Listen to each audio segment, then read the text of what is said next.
All right, happy Friday, everyone. Nice to have you back. Another beautiful, great day out there. Summer is being good to us this year. What do we have here? The Olson SWI video. As always, SWI has amazing videos. They do such a good job with their stuff. And I thought it was really well done. The title is going to get nothing but feedback and comments. Never set wood fence posts in concrete. Let's get some, instant polarization. And I think Alan does a good job here in creating that polarization right off the bat. He's showing a 4x4 post. He's showing that that's what a lot of people use, put wood posts in the ground with concrete. Wood posts in the ground with concrete isn't going to change time.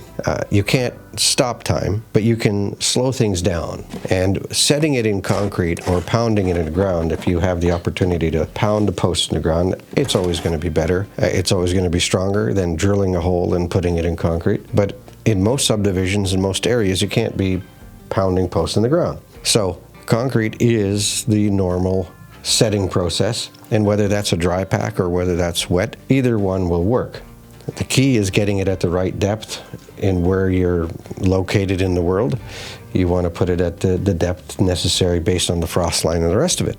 From 0 to 8 inches in the ground is where things rot, where you're getting the three things you need. That is, of course, your moisture, warmth, and oxygen. Your concrete is poured between 6 and 8 inches below the ground is where your concrete sits. And we have lots of images of us pulling out posts from the ground using the big red post puller. You'll see there's still the price tag at the bottom of the posts. The posts are fine. Also the comment about putting gravel at the bottom of the post. If you feel that's important, go ahead. But it's not really going to change the lifespan of the wood. Even in the examples, both on the galvanized and on the wood itself, once you get deeper in the ground, the moisture itself, the water that it may sit in, is not going to affect the post.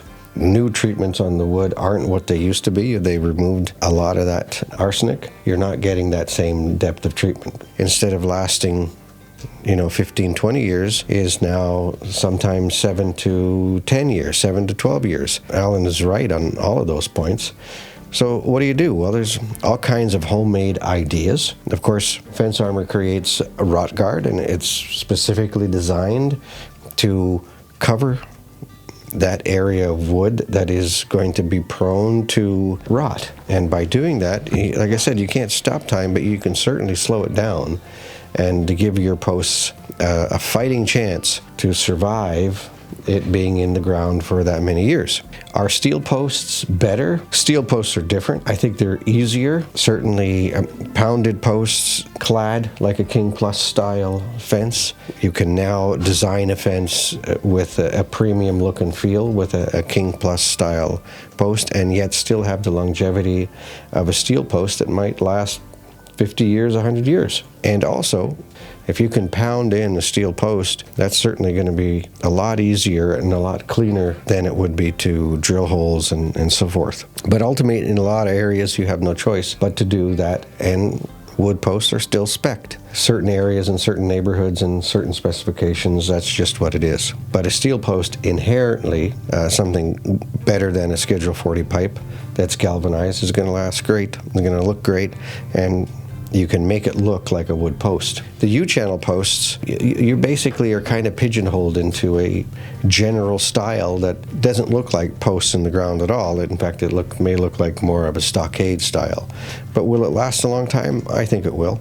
If you're looking for a more premium looking fence, a more stick-built fence that has your personality, I would suggest maybe a KingPlus style fence or a post in the ground with RotGuard sleeve put on it so that it prevents the effect of that ground line wood rot. And please check out our website. We have now a Canadian website, and we of course have our normal US website. Check out RotGuard on there and see why it may stop time a little bit for you. Thank you for joining us this week. Great to have you. Please like and subscribe, and we'll see you next week.